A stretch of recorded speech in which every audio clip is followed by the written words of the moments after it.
Hey, it's your guy Tyrrell back with the interviews. Juventus remained unbeaten in Serie A, this time at the expense of rivals Napoli. Napoli looked like the closest title challengers to Juventus, so how did Juventus get the job done? Where did Napoli go wrong? Don't worry, here at the interviews, we've got you covered. So on this edition of the interviews, we're going to break down how Juventus beat Napoli.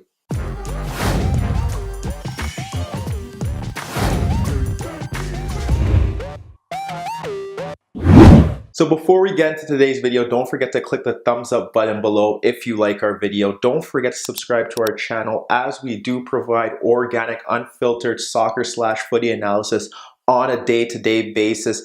And don't forget to click the bell at the bottom so you get the notifications when we do provide our uploads. But now let's get to the video. Juventus, Napoli. In today's video, we're going to break down how Napoli started the match so well, what Juventus did to come back into the match and eventually gain control, and how Napoli were able to really gain control of the match, although they still fell short when they went down to 10 men. But first, let's get to the lineups. We look at Juventus, more of a 4-3-1-2. You could call it a diamond if you want. You have Mandzukic, Ronaldo up front ahead of Dybala. In midfield, and with Emre Can, Pjanic at the base, and Blaise Matuidi. Napoli going with more of a 4-4-2 under Carlo Ancelotti. They went with Mertens and Insigne up front to lead the press. Out in wider areas, they went with Callejon and Zielinski, and in midfield, Hamšík and Alan. So at first, we have to look at Napoli because they did end up taking the lead in the opening 10 minutes, and we have to break down how they were able to do that. So we get to the first half and what Napoli did right. A lot of it stemmed during the opening 10 minutes before Juve finally got to grips with the game. But what Napoli were trying to do was they were trying to press from the front, obviously. They were looking to get Mertens and Insigne to press onto the two center backs whenever they got on the ball, trying to force them into mistakes. When they did do that, we would see Hamšík push forward, which then would see Alan step, and you'd have the wider players staying a bit narrow, but looking to pull out to their fullbacks when the ball was played out there. If it went out to Alexandro, you would see Callejon push over there. You would see Zielinski stay a bit narrow. If the ball went out to Cancelo, you see Zielinski push out. You would see again, ball switched over, and they would stay narrow as well. So that is where Napoli were really trying to get them. If they weren't going off in that position, what would happen is that they would sit off in two banks of four. They would try to get the two players in ahead of Pjanic, who did drop deep often, to make it a 3v2. So they'd have the front players sit off and ahead of him, Pjanic getting on the ball. And what would happen here was that now Napoli would have 2v2 in midfield. It'd be Can against Hamšík. It would be Matuidi against Alan, and then you have the wider players keeping narrow, Zielinski and Callejon when required, and when they were able to push out, they would push out. The only real way that Juventus were able to get by this was the fact that they could have Dybala drop into pockets of space to pick up the ball, which he did in the opening stages. Ronaldo dropping off as well, able to play with his back to goal, and that's where they were really finding their joy to override what Napoli were trying to do. But for the most part, that is what Napoli's approach was, pressing from the front, trying to close down space, trying to win the ball in higher areas. When we think about what they were doing from an attacking sense, it was Mertens and Insigne kind of just pulling off deeper into those positions, trying to get on the ball. We saw it in the opening stages where it was Insigne who was able to drop off on the ball. He picks it up here. What happens now is that he's able to find a pass between Can and between Pjanic for Zielinski pushing forward. So he drops off, no one tracks him. He's able to play that ball into that pocket of space. Zielinski's able to drive forward and fire his effort on goal. On several occasions, we did see Insigne kind of pull off into that space. Chiellini would track him. There was one time where he did dart off into that space and he picked up the ball and tried to slide in Mertens, but Chiellini was able to make that intervention. But for the most part, what we saw from them was that Insigne would drop off, Chiellini would track. He was often push that ball out into space for Callejon. There was one time where he dropped it off to Hamšík, and Hamšík was able to play it to Callejon. Nothing really came from it. And the same thing happened on the opposite side. Mertens dropping off into space, dragging out Bonucci. He's able to pick up the ball and find Insigne between the lines. But again, Insigne slides it out to Callejon, which then brings it back to Insigne, and he's able to play Mertens or Insigne, and he's able to play it back to Hisai, but Hisai plays a poor pass and Juve are able to break. But when you break it down as a whole, that is what Napoli were trying to do. They were trying to pull the defenders out of position with the movement of Insigne and Mertens dropping off to get on the ball, but there was no cutting edge. And when you think about how they were able to score the goal, this was a breakdown from Juventus, and we're going to get to that right now. So when we get into how Napoli were able to score their opening goal, what it does stem from is that they were able to play out of the back when Juve were pressing from goal kicks. What they have here is the two center backs pushing out, Koulibaly and Albiol. You have Dybala and you have Ronaldo pushing out to those players. And what happens here is that you have Mandzukic sitting in the middle, but you have two Napoli players there. You have Alan and you have Hamšík. He has to pick one that he's going to go to because they have the 2v1 there. He ends up picking out Alan to step to. Here you have the fullbacks pushing out, and then you have the shuttlers in Matuidi and Chan pushing out. You have here Zielinski and Cancelo steps to him. You have Alexandro on Callejon, and then here you have the two strikers with Pjanic and the center backs. As you see them playing out of the back, what happens here is that Koulibaly is able to play it into the space for Hamšík. He ends up playing the long diagonal out. The diagonal goes to Bonucci, and Insigne tracks him. What happens here is that Pjanic tries to drop off for support, so Mertens follows him. And then you have Cancelo dropping back, and Zielinski presses him. They're able to get out of that by pressing their way out of the back. Just a simple 1-2. And what happens there is that ball comes back to him, and as Bonucci comes forward, you see Dybala dropping off, and you see Alan pushing with him. And as that happens, with Alan stepping to Dybala and Bonucci pushing forward, we've seen Bonucci make some poor passes throughout the game in the earlier stages when he got past Mertens. Here, he makes another poor pass. Alan's able to intercept. Alan drives forward, and what happens here is that Callejon's already ahead of Sandro, so he's able to slide the ball into that space.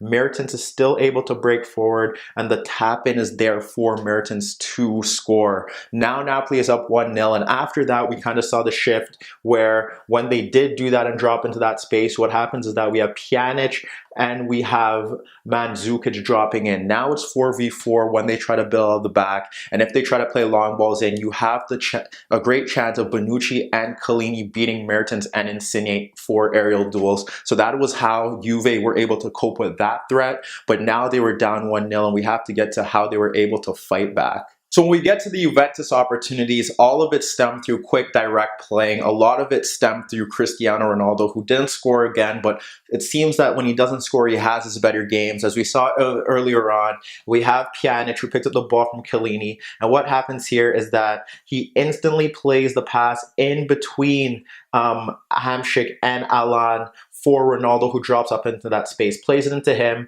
They both charge back. He gets it back, and then he's able to drive forward and fire a shot on goal that Ospina pushes up in the air. That was one opportunity. Then we see Juve push forward. It's Chiellini playing a long ball into Mandzukic, who's able to back into Koulibaly. He nods it into the path of Albiol, but it's Ronaldo who picks it up, clips it over him, and he fires another shot on goal that is forced to be saved. We're seeing Ronaldo get involved, and it doesn't end there. As we see, although Napoli were dropping off into this narrow 4-4-2, they were still being found out, and there's just little pockets where they weren't really marking, and sometimes it's down to the overloads as well. As you can see here, Matuidi is able to pick up the ball between Alan, and it's again from Pjanic from a bit deeper. He's able to quickly play that ball into him, slide it into Ronaldo, who goes 1v1 with Hisai, but again, no one picks up Matuidi's run. However, when Ronaldo pokes it into him, he's unable to get a shot on goal, and that was one of the issues that they had. But when we see the breakdown to the goal, again, it's Ronaldo drifting out to that left-hand side, where he has looked better this season for Juventus, and it was him running at Hisai. But we break it all down. What happens here is that you have Chan, who's able to win the ball from a cross that Cancelo dealt with. So Chan wins the ball, and he instantly plays it down into Mandzukic, and Albiol is pressuring him, and he's able to drop it off to Dybala, who skips away from Hamšík, and then the Chan again, who's able to get the ball forward because Dybala's touch was very loose. What happens now is that Chan's able to clip the ball over Hisai. Hisai should do a better job of controlling it, but it ends up falling to Ronaldo. Now you have a problem. Mandzukic continues to make that run with Albiol, and Koulibaly comes across to cover that space. So now what happens here is as they both drop in, Ronaldo cuts in, then out on his side, delivers across into the box, but no one is marking Mandzukic's movement as he gets across of Albiol and nods a superb effort past the keeper. Juventus here were really misplacing passes. There was no control in the first half, and we'll get to why there was no control in the second half, struggling to really dictate the tempo of the game. But when they played the ball quickly through the lines, out into wider areas, they were able to get past Napoli. And with Ronaldo, he does offer an improved level of intensity and an improved level of quality. And that's what they got here. He was a part of almost every key move that Juventus had going forward. He created the goal, and going into halftime at 1-1, he was a difference maker for Juventus as they really struggled to get going in the opening frame of the first half. So when we get to the second half, we have both sides tied at 1-1. We expect Juve to get better, to push forward. What were Napoli going to do to try and get back into the game, to try and rediscover the dominance that they displayed in the opening 10 minutes? However, Juve were able to break the deadlock first. What happens is that Dybala is able to break free. He's able to avoid some challenges before sliding it out to Ronaldo. Ronaldo's able to beat Alan, then beat Albiol. He's able to fire a shot on goal to Ospina. Ospina pushes it into Mandzukic's path, and he's able to tap it in. Juve are up 2-1, and you expect them to cruise through the game after that, considering they were at home, but that didn't happen. They ended up dropping off, and Napoli now looked like the better side. And what was it? It was simply Napoli just pressing higher, looking to close down space. You have that battle that they were pressing with 4 men from the front and then looking to close space in behind in midfield. And they were doing the job done. Juve were struggling to push forward. There was no counter-attacking threat. Ronaldo and Mandzukic were unable to hold up the ball. Ronaldo looked only good when he moved out to the left-hand side, trying to run at the defenders, who ended up being Malkiet when he did come on as a substitute. But Juve were struggling to create chances after that. They got the third goal from a set piece, but when you look at what Napoli were doing, they're pressing, they're closing down space, they're working hard. There was one chance before Mario Rui was sent off, and what it was from that press, we saw a poor Szczesny pass that fell out to Zielinski. Zielinski nods it into the path of Hamšík. You have Cancelo and Hamšík, and we have Cancelo and Pjanic pulling into that space. But what happens is that Hamšík is able to play a pass into Mertens, who's able to drive in on goal, cut in, and curl his effort on goal. But Szczesny was able to push it away. And then we see Callejon and Sandro run for it, but they are unable to tap it in, and Sandro was able to clear his lines. That was a big warning sign. But then what happens? The second yellow card. Mario Rui sent off, and now Napoli are forced to make changes. They bring on Milic for Mertens. They ended up sacrificing Zielinski for Malkiet. What happens is that Hisai moves to left back, Malkiet moves out to right back, and what we see here is Napoli are more of a 4-4-1, what they should have been. However, you have Milik up front, and what we ended up seeing was Milik was up front, and Insigne wasn't really looking to track back, so they ended up having a 3 for the most part, with Hamšík pushing out to the left when need be, with Callejon keeping a narrow position.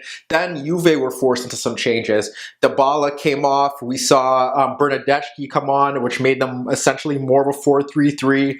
And then we saw Bentancur come on for Emre Can. But even then, Napoli were still finding chances. They were still pushing forward, still pressing, and Juve couldn't bypass them. And Napoli, arguably up until the third goal, had the better chances. And again, it displays the issues that Juventus have in midfield. No real control, and their shape without the ball was extremely poor. You have Ronaldo and you have Mandzukic for the most part up front.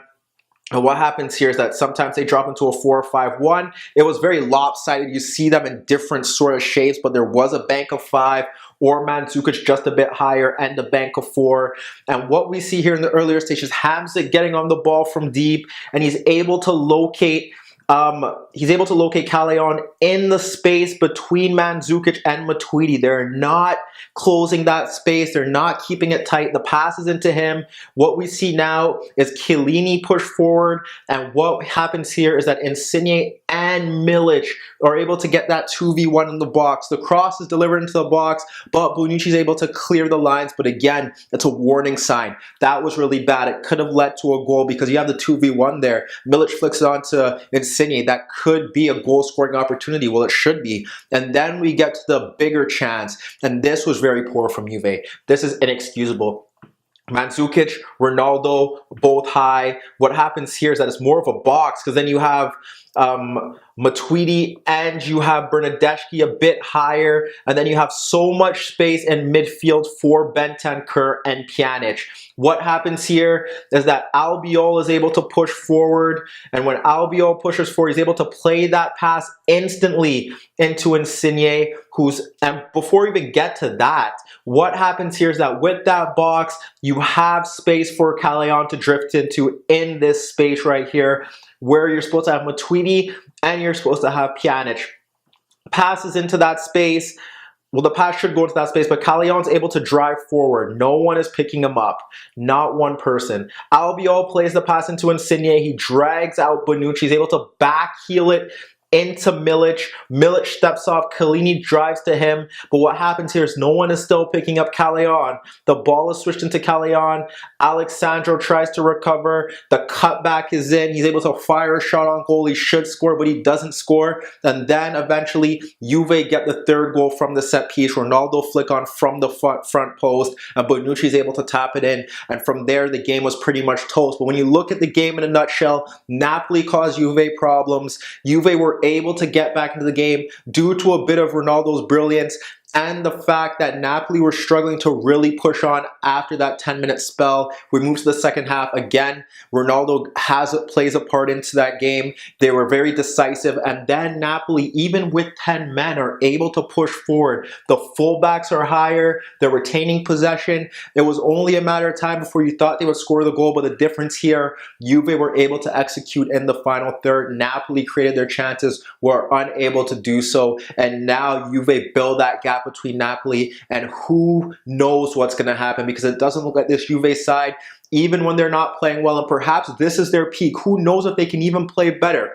They are not looking like anyone's going to stop them, whereas for Napoli, this could be, it's very early, but this could be a sign for things to come as to whether they can legitimately challenge for the Scudetto. But let me know what you guys think. Is anyone going to be able to stop Juve? And what about Napoli? Challenging for the title, fighting for a top 4 spot? Meet me in the comments below. Don't forget I upload videos every day, and don't forget to subscribe to my channel. And if you like this video, click thumbs up, and don't forget to click the bell so you can get notification about our daily content. And that was your daily dose of the interviews.